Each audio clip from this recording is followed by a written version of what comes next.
Haruskah kita rakyat Indonesia takut dengan kebangkitan komunis China di Indonesia?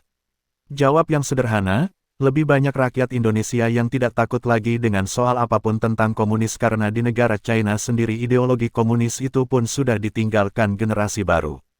Anehnya di Indonesia, masih juga banyak orang yang takut mendengar kata komunis. Apa sebabnya mereka takut?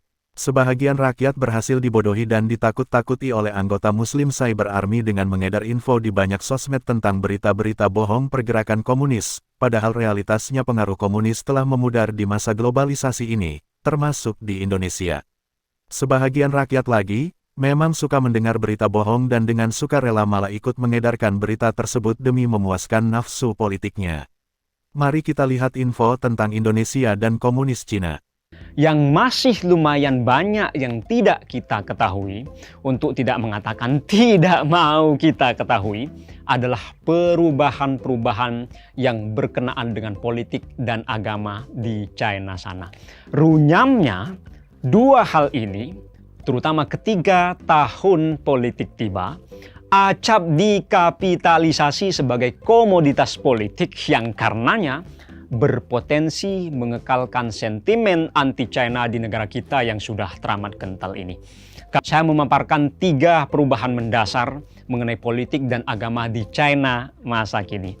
Harapannya, dengan bertambahnya pengetahuan kita terhadap kondisi real masing-masing, akan menambah pula kesalingpahaman kita sebagai pondasi untuk semakin mempererat hubungan Indonesia-China ke depannya.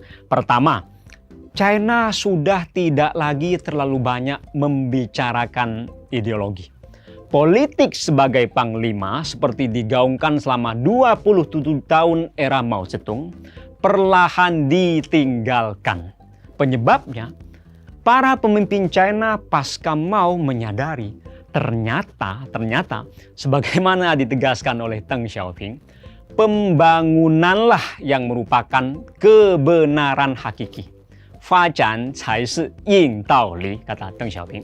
Dalam artian, yang akan membuat maju suatu negara dan membuat kenyang perut rakyatnya, ternyata bukanlah tiap hari membicarakan politik, tapi menggalakkan pembangunan ekonomi.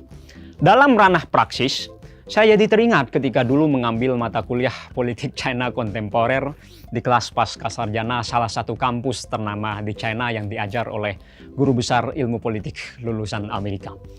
Sebelum memulai kelasnya, sang profesor bertanya kepada mahasiswa yang seluruhnya adalah warga negara China, kecuali saya. Adakah di antara kalian yang pernah membaca manifesto komunis? Katanya. Semua mahasiswa cekikikan menyatakan tidak pernah. Bisa dibayangkan, kitab suci komunisme sudah perlahan-lahan tidak dibuka-buka lagi oleh pemuda terpelajar di China sana. Padahal dulu, ketika zamannya Mao Zedong, mereka digembleng untuk menjadi penerus komunisme, Gongchanjuyi Jiebanren, yang merah sekaligus ahli. Yo Hong Yo Juan, kata Mao Zedong pada saat itu. Apa boleh buat? Kaula muda China saat ini lebih memfokuskan diri untuk mencari cara bagaimana agar dirinya bisa cepat-cepat menjadi orang kaya, yang pada masa Mao merupakan musuh besar komunis. Tak heran bila survei pada tahun 2017 silam yang dilakukan oleh China Youth Daily terhadap 5.154 pemuda kelahiran tahun 90 ke belakang menemukan sebanyak 95,9% yang mengakui pengusaha tengah mengubah nasib masyarakat China dan 83,3% yang berpikiran untuk menjadi pengusaha, bukan menjadi PNS. Yang kedua, China bukan lagi negara yang tertutup. China terbuka terhadap hampir segala hal dan mau mempelajari beragam hal dari siapapun. Karena itu istilah tirai bambu yang berarti ketertutupan semestinya sudah tidak layak lagi untuk kita pakai saat ini. Namun terbuka bukan berarti permisif, apalagi latah. China kapok latah karena latah pernah membuat China sengsara. Makanya begitu Deng Xiaoping memegang kendali kekuasaan Partai Komunis China, dia langsung mewanti-wanti para kader Partai Komunis China dan seluruh rakyat China untuk memerdekakan pikiran, mencari kebenaran lewat fakta.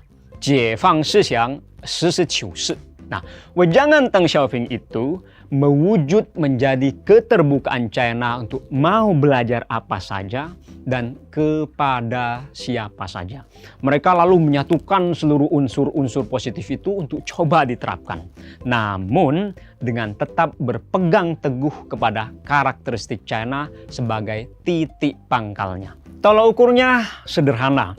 Jika yang dipelajari itu membuat China maju, maka akan dianggap sesuai dengan karakteristik China. Jika sebaliknya bikin mundur misalnya, maka dianggap tidak sesuai. Pilihlah sisi positifnya untuk diteladani.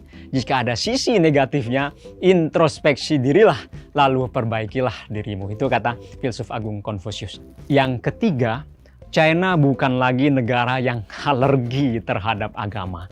Ya memang pernah terjadi pada suatu masa, pemerintah China begitu anti terhadap agama dan di waktu yang sama Indonesia begitu benci pada komunisme.